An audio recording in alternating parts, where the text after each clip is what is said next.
السلام عليكم. اليوم جبنا لك طريقة كيف تنزل كيبورد مستر.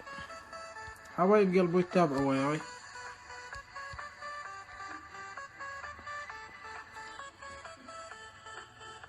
احسن كيبورد هو احسن كيبورد مستر.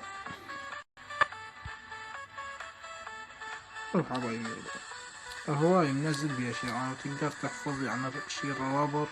شوف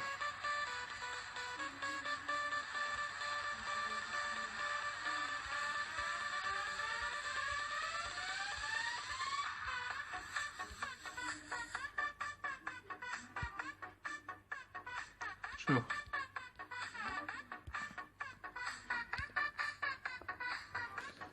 راح اخليكم الرابط اسفل الفيديو،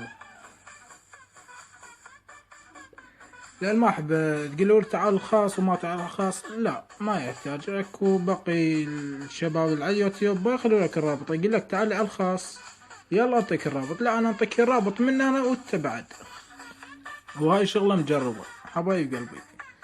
اول واحد كيبورد مستر، رابط الثاني الفيسات الجديدة. حبايب قلبي تفعيلهن كلش سهل، والله لا بعد يعني اكثر شي يعني يعرفوا له هو هذا كيبورد مستر حبايب قلبي.